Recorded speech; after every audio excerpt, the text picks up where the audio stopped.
Welcome back to Hydroponics Daily. Today's subject is potassium, and the chemical symbol for potassium is K, confusingly, and it's K because the German word for potassium begins with a K.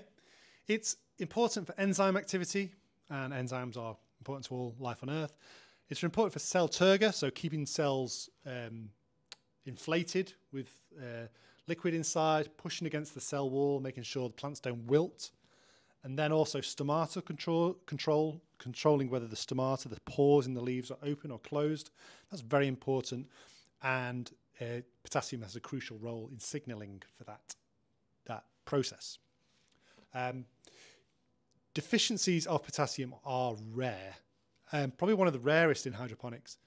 And it's rare because all feeds contain ample amounts of potassium.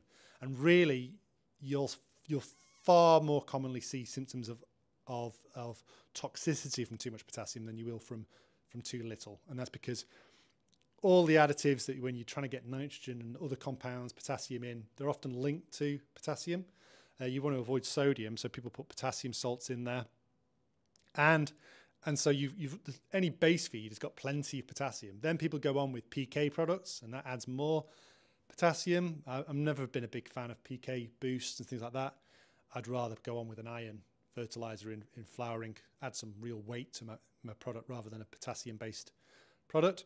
And so really, you're very rarely going to see it. The only time you're going to see it is when you're watering without feeding into an inert media. So say you've vastly underestimated how much fertilizer you're going to need, and then you only apply it once a week or once a fortnight, and you're going on with water, and all that potassium is being washed out, and you've got lots of runoff, then you might see symptoms of potassium deficiency. But if you're seeing that, you'll be seeing symptoms of nitrogen deficiency first. The classic symptom is yellowing at the leaf tip and at the margin, the edge. It's called the margin. So potassium deficiency, very rare. There's loads of potassium in gold leaf, or in the UK, liquid gold. And I wouldn't really worry about it. It wouldn't keep me up at night. Got an interesting story. When I was doing my undergraduate degree in plant science, there was a fellow student who wasn't that clever, and he got confused between potassium and phosphorus because he just saw, oh, I'm doing my dissertation on potassium deficiency, and he just went to the cupboard and got all the chemicals with P in them, thinking that was potassium. I mean, how he got through A level, even GCSE, high school chemistry, I'll never know. But yeah, he ended up doing his dissertation, his thesis on phosphorus in the end, because that's what he'd been doing.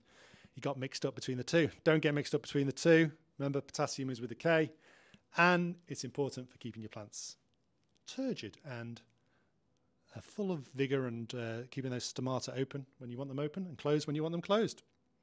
Okay, any questions about potassium in the link below? And what else do we say about potassium? Yeah, that's probably about it, really. Okay.